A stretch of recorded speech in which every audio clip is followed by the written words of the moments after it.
Hello student, यदि आप हमारे इस चैनल पर नए हैं तो चैनल को सब्सक्राइब कर लीजिए और बेल आइकन को प्रेस कर लीजिए ताकि आने वाली हर वीडियो की नोटिफिकेशन आप तक पहुंच सके। Hello, welcome student. तो आज के इस वीडियो में हम आप सभी लोगों का स्वागत करते हैं अपने इस राजन क्लासेस चैनल पे। ठीक है, तो आज के इस वीडियो में हम आपको रसायन विज्ञान के इंपॉर्टेंट टॉपिक 2021 के लिए एमीन के टॉपिक को समझाने वाले हैं। ठीक है, तो चलिए, एक बच्चे ने हमें कमेंट करके बताया था सर हमें एमीन के बारे में बताना है, तो चलिए हम आज एमीन के बारे में बता देते हैं। तो ध्यान दीजिएगा, एमीन को हम स्टार्ट करने से पहले हम ये कहेंगे कि यदि आप हमारे इस चैनल पर नए हैं तो प्लीज चैनल को सब्सक्राइब कर लीजिए और बेल आइकन को प्रेस कर लीजिए ताकि वीडियो की आने वाली नोटिफिकेशन आपको मिलती रहे। ठीक है, चलिए तो हम बिना देर के स्टार्ट करते हैं। तो ध्यान दीजिएगा, एमीन तो हमें पढ़ना है, ये तो बात फिक्स है। तो सर्वप्रथम ये जान लेते हैं कि एमीन के अंतर्गत हमें कौन सा यौगिक पढ़ना है। तो इसमें हमें पढ़ना है एथिल एमीन। एथिल एमीन को हमें पढ़ना है। तो भाई एक चीज ध्यान दीजिएगा, जब एथिल एमीन का हमें पढ़ना है तो हमारा काम क्या है, पहले एथिल एमीन के बारे में बेसिक टॉपिक समझ लेते हैं थोड़ा सा कि एथिल एमीन का सूत्र क्या होता है। ठीक है, तब इसके बाद आगे हम स्टार्ट करेंगे। तो भाई ध्यान दीजिए, जो एथिल एमीन है ये इसका सूत्र जो होता है वो होता है C2H5NH2। C2H5NH2 ये होता है आपका एथिल एमीन। समझ में आ रही बात? ये हो गया एथिल, ये हो गया एमीन। तो एथिल एमीन हो गया। अब बात आती है क्या, इसके बनाने की विधि। ठीक है, तो ये इसका नाम है, ये इसका सूत्र है। अब हम यहां पे समझेंगे बनाने की विधि। बनाने की विधि, चलिए भाई, तो बनाने की विधि को हम थोड़ा क्लियर कर लेते हैं यहां पे। तो सर्वप्रथम हमारा आएगा बनाने की विधि में कौन सी विधि? प्रयोगशाला विधि। कौन सी विधि आएगी? पहला होगा प्रयोगशाला विधि। प्रयोगशाला विधि, तो भाई इसको हम कहते हैं क्या बोलते हैं, लैबोरेटरी मेथड। ठीक है, तो एक चीज ध्यान दीजिएगा, प्रयोगशाला विधि में हमें करना क्या है, सिंपल सी बात है। प्रयोगशाला में करना क्या है कि हम इसके बेसिक टॉपिक को पहले क्लियर करेंगे। प्रयोगशाला में करना क्या है तो पहले नोट कर लीजिएगा। और एक चीज ये भी ध्यान दीजिएगा कि इसमें हम फिगर बनवाएंगे नहीं, ठीक है, क्योंकि फिगर आप अपने बुक से देख लीजिएगा। ठीक है, तो यहां पे हम बस प्रयोगशाला के कुछ प्रोसेस समझाएंगे आपको और रिएक्शन खोलेंगे इस तरह कि आपको समझ में आएगा हमेशा की तरह। ठीक है, चलिए ध्यान दीजिएगा, प्रयोगशाला तो हम बता दें आपको कि प्रोपिएनोमाइड क्या होता है। प्रोपिएनोमाइड पर ब्रोमीन तथा कास्टिक पोटास विलयन, ठीक है, आधिक्य की क्रिया कराने पर एथिल एमीन बनती है। यह क्रिया हाफमान ब्रोमेमाइड अभिक्रिया कहलाती है। यानी इसमें दो क्वेश्चन हमारा तैयार होगा। किस तरह? पहली बात तो ये प्रयोगशाला विधि भी हो जाएगा एक तरीके से, और ये कौन सा क्रिया भी हो जाएगा, एक नेमिंग रिएक्शन में से अगर देखा जाए तो हाफमान ब्रोमेमाइड अभिक्रिया हो जाएगा। चलिए समझिएगा, तो हम पहले इसको लिख लेते हैं क्या कि प्रोपिएनोमाइड, ठीक है, प्रोपिओनेमाइड, ठीक है, तो इसका सूत्र भी हम आपको बताएंगे, इसकी टेंशन मत लीजिएगा। प्रोपिएनोमाइड पर ब्रोमीन तथा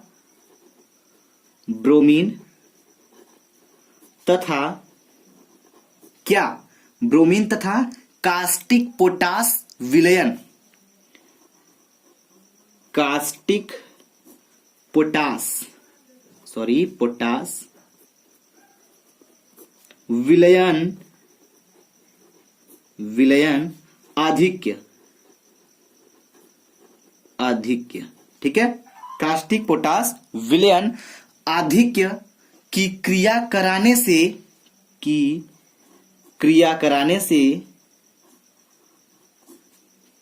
से एथिल एमीन बनती है। क्या बनता है भाई? एथिल एमीन बनती है। क्लियर हो गया? चलिए, तो अब हम आपको यह भी बता दें कि ये जो क्रिया है ये हाफमान ब्रोमीमाइड अभिक्रिया कहलाती है। इसको हम नहीं लिखेंगे क्योंकि इसको आप खुद लिख लीजिएगा, बस इतना हमें समझना है कि किस तरह बनेगा। तो चलिए, अब इसी के अनुसार हम रिएक्शन को खोल देते हैं। जरा ध्यान दीजिएगा क्योंकि प्रयोगशाला विधि का रिएक्शन है, तो इसको बहुत अच्छे से समझिएगा आप लोग, ठीक है। तो पहले बोला जा रहा है कि प्रोपिएनोमाइड, तो प्रोपिएनोमाइड को हम ले लेते हैं। तो इसका सूत्र क्या होता है? इसका सूत्र होता है क्या? इसका सूत्र हो जाएगा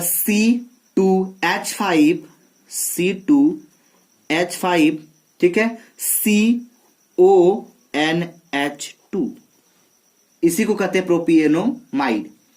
चलिए भाई, इसका नाम भी लिख लीजिए फटाक से,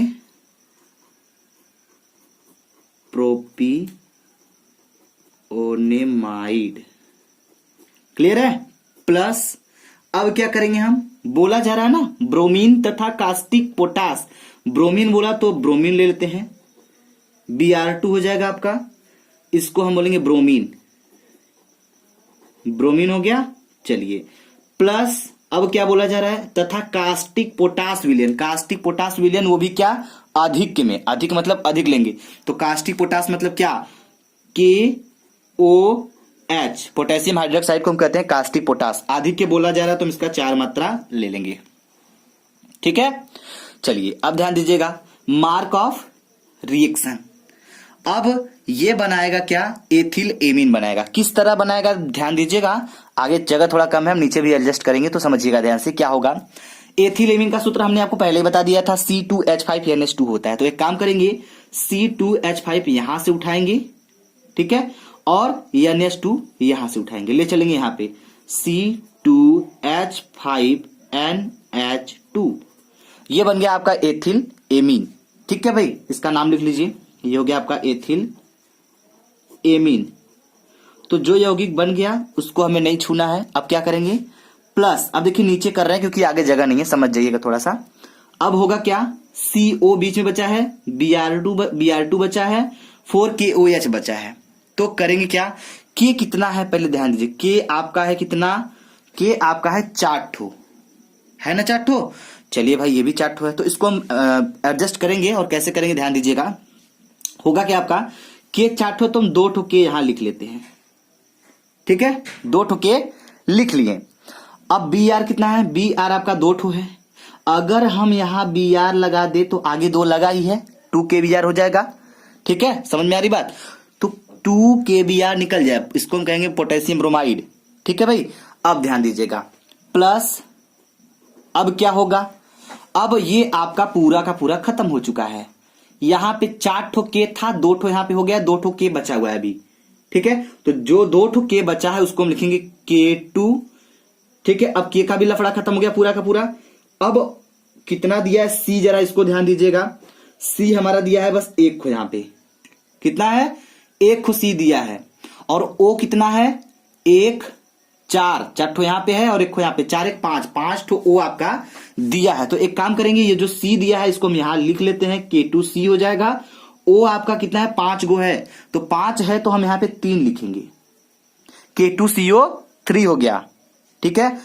अब देखिए क्या हो जाएगा, प्लस अब ये खत्म हो गया है, ये खत्म हो गया है, ये खत्म हो गया है, सॉरी, बस आपका O बचा है और ये क्या बचा है? H बचा है। जरा ध्यान से देखिएगा, यानी ये खत्म हो चुका है, ये भी खत्म हो गया लगभग, ये भी खत्म हो गया। यानी कहने का मतलब हमारा 4 ठो H आपका बचा हुआ है।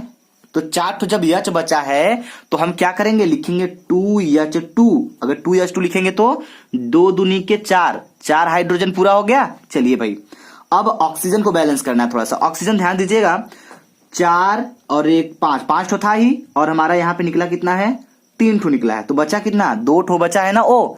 जब 2 ठो O बचा है तो यहां पे अगर हम O लगा देते हैं तो आगे 2 भाई साहब खड़े हैं और ये 2H2O इस तरह निकल जाएगा और ये रिएक्शन आपका कंप्लीट हो जाएगा और हमारा एथिलेमीन बन के निकल जाएगा। इसका नाम हो जाएगा पोटेशियम ब्रोमाइड, ठीक है, जल हो जाएगा और क्या हो जाएगा? Potassium carbonate.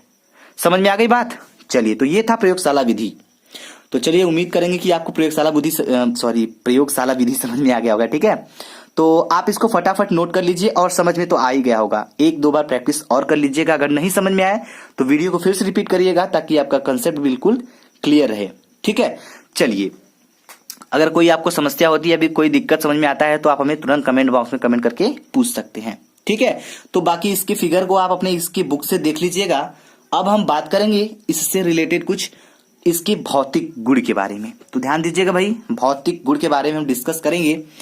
तो हम आपको बता दें,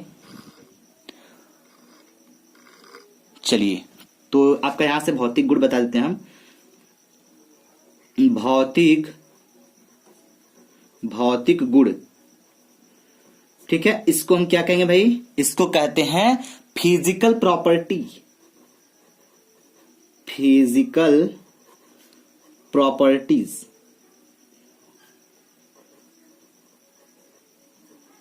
फिजिकल प्रॉपर्टीज, ठीक है भाई। अब ध्यान दीजिए, तो सबसे पहले तो हम यही कह सकते हैं कि यह साधारण ताप पर अमोनिया जैसी गंध वाली एक रंगहीन गैस है।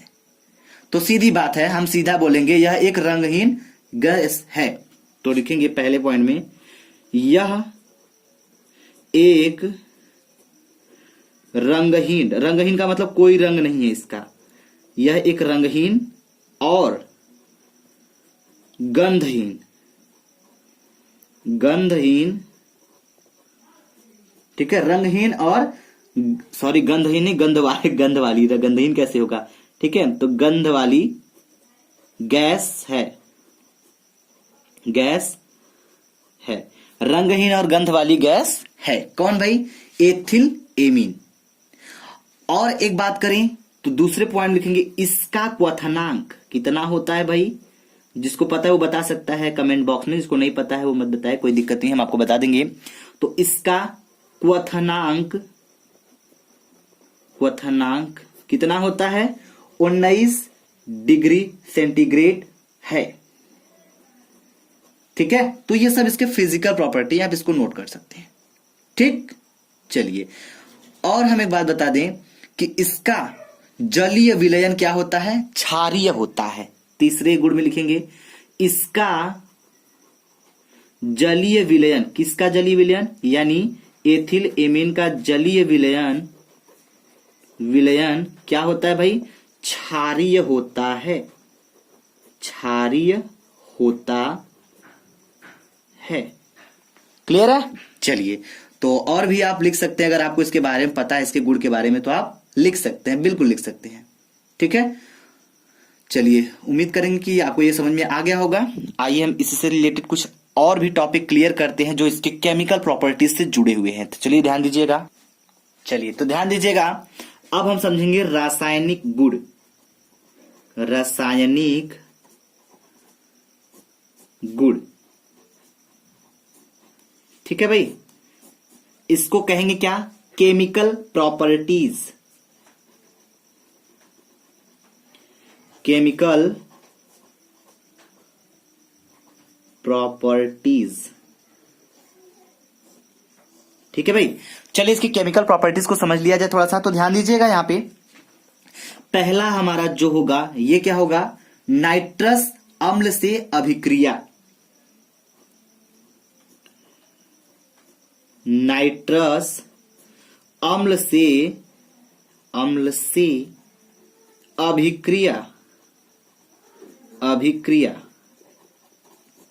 चलिए, तो ध्यान दीजिएगा, सबसे पहले तो हम आपको ये बता दें कि जो नाइट्रस अम्ल का सूत्र होता है ये क्या होता है, क्योंकि भाई बच्चे अक्सर कंफ्यूज हो जाते हैं यौगिक के नाम से ही।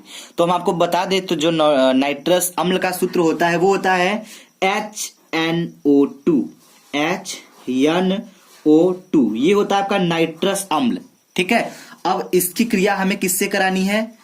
एथिल एमीन से करानी है। तो हम सीधा सीधा बोल सकते हैं यहां कि एथिल अल्कोहल और जल बनाता है। ठीक है, क्या कहेंगे?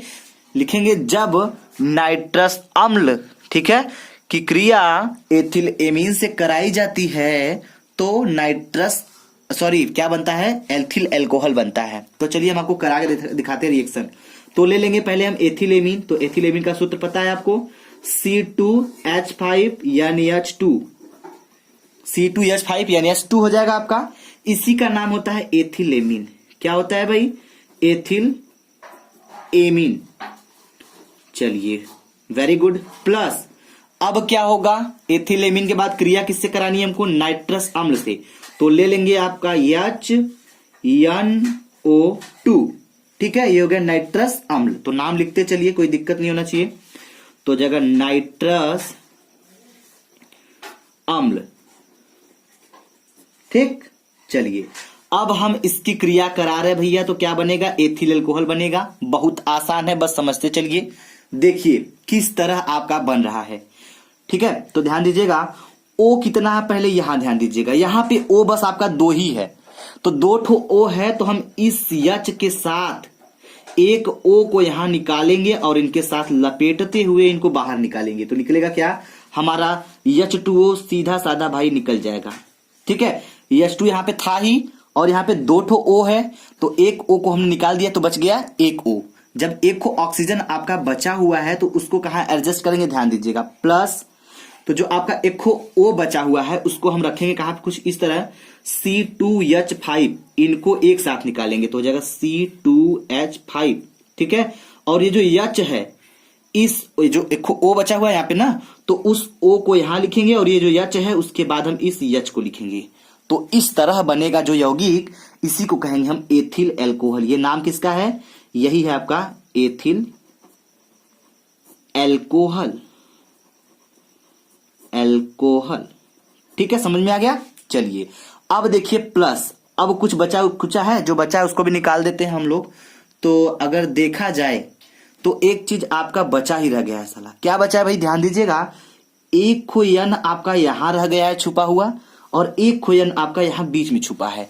तो इस जब यन को निकालेंगे तो कितना यन हो जाएगा? 2 यन हो जाएगा। तो हम लिखेंगे 2 यन। नहीं 2 यन नहीं लिखेंगे, बल्कि क्या लिखेंगे? N2 लिखेंगे। भाई 2 यन लिखेंगे तो कोई मतलब नहीं है। क्या समझ में आएगा? नहीं। अगर N2 लिखेंगे तो हम सीधा साधा एकदम कहेंगे भैया ये नाइट्रोजन गैस निकल रही है। समझ में आ गई बात? इसीलिए हम 2 यन ना निकाल के बल्कि N2 निकाल देंगे। निकल गया? Very good. चलिए अब हम अगले रिएक्शन की ओर बढ़ते हैं। तो ध्यान दीजिएगा यहां पे। चलिए, तो जो दूसरा हमारा केमिकल प्रॉपर्टीज है वो क्या है? कुछ इस तरह है। क्या है? एसिटिल क्लोराइड से क्रिया। ठीक है भाई, एसिटिल क्लोराइड से अभिक्रिया।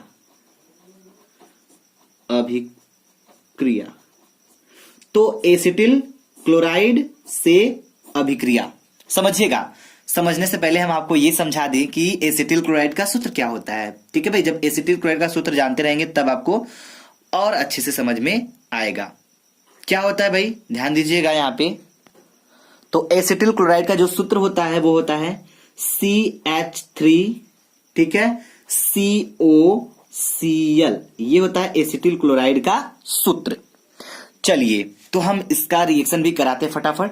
तो हम आपको बता दें कि जब एथिल एमीन की क्रिया एसिटिल क्लोराइड के साथ कराई जाती है तो हमारा क्या बनता है भाई? एथिल एसिटामाइड बनता है। क्या बनता है? Ethyl acetamide.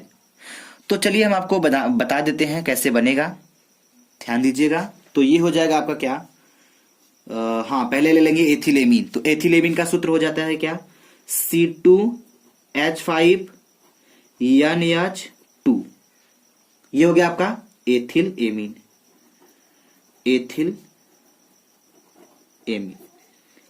प्लस किससे कराना है भाई? देखिए ध्यान दीजिएगा, किससे कराना है? इससे कराना है, CH3COCl। तो हम करेंगे क्या? एकदम सिंपल सी बात है। करेंगे क्या? लिखेंगे ये जो Cl है इसको हम इधर लिखेंगे, बल्कि लिखेंगे क्या? Cl। ठीक है, और क्या है? COCH3 है वही चीज, समझिएगा। बस Cl को हम इस तरफ लिखे। क्यों लिखे हैं भाई? आपको समझ में आ जाएगा क्यों लिखे भाई। ध्यान दीजिएगा। तो हम यहां से एक चीज निकालना चाहते हैं। आपका क्या निकालना चाहते हैं? यहां से Cl निकालेंगे आपका, ठीक है, और यहां H कितना है? 2 ठो है, एक H हम यहां निकाल देंगे। इस Cl के साथ इसको मिलाकर HCl हम पहले बाहर निकाल देंगे। HCl निकल गया। समझ में आया चीज? चलिए, 2 H था, 1 H हमने बाहर निकाला और इस Cl के साथ इसको भेज दिया, भैया तुम जाओ टूर घूम के आओ, ठीक है, तो इसको भेज दिए हम। अब यहाँ पे H बचा है, सिर्फ 1 H बचा है। कितना H बचा है? सिर्फ 1 H है यहाँ पे, बाकी यहाँ पे 5 तो है, उसको रख दीजिए, ठीक है। होगा क्या समझिएगा, C2H5 इसको लिख लेते हैं, C2H5, राइट।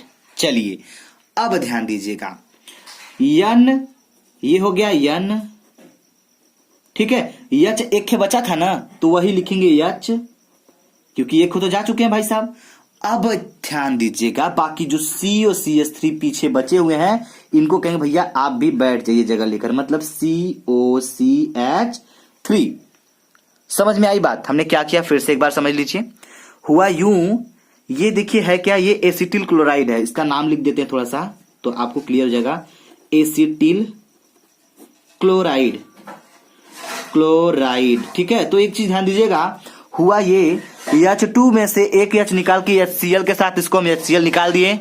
उसके बाद की जो कहानी है C2H5 हम यहां लिख दिए, बाकी N था N लिख दिए, H एक ही बचा था H हो गया, बाकी जो पीछे का मैटर था सभी हमने सटा दिया, ठीक है। तो ये जो यौगिक बन के आया है, इसी का नाम क्या है? इसी का नाम हो जाएगा N एथिल एसिड एमाइड। तो ये क्या होता है? ये प्रतिस्थापन एमाइड बनाता है, एक तरीके से क्या बनाता है? प्रतिस्थापित एमाइड बनाता है। तो इसका नाम क्या हो जाएगा? एथिल, ठीक है, एथिल एसिटेमाइड। तो इसका नाम लिख लीजिए जरा सा, तो ये आपका हो जाएगा एथिल, ठीक है, एसिटेमाइड,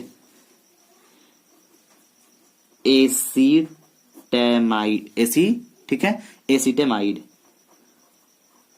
और बाकी इनको जानते ही हैं, इनका फोटो खींच लीजिए, ठीक है, हाइड्रोक्लोरिक एसिड है। तो भाई देखिए, हमने आपको ये केमिकल प्रॉपर्टीज 2 बता दिया, प्लस प्रयोगशाला विधि बता दिया, और एथिल एमीन के काफी बेसिक टॉपिक को हमने बहुत अच्छे वीडियो में क्लियर किया है। अगर आप लोगों को ये समझ में आए तो प्लीज वीडियो को लाइक करिएगा, शेयर करिएगा, और कमेंट बॉक्स में हमको कमेंट करके जरूर बताइएगा। इसका एक पार्ट और लेंगे हम, जिसमें पूरी तरीके से हम इसको खत्म कर डालेंगे, ठीक है। तो अगला पार्ट अगर आपको चाहिए तो आप प्लीज हमें कमेंट बॉक्स में सिर्फ कमेंट करके बताइएगा, ठीक है, क्योंकि अगर आप कमेंट करेंगे तब हमें पता चलेगा कि आपको वीडियो चाहिए, ठीक है। तो इसी के अनुसार अगर आपका कमेंट अच्छा रहा तो हम आपको वीडियो तुरंत अपलोड करेंगे, ताकि अगला टॉपिक भी जो इससे रिलेटेड बाकी छूटे हुए जो टॉपिक हैं केमिकल प्रॉपर्टीज से, वो भी आपका क्लियर हो जाए। Thank you very much. जय हिंद, जय भारत।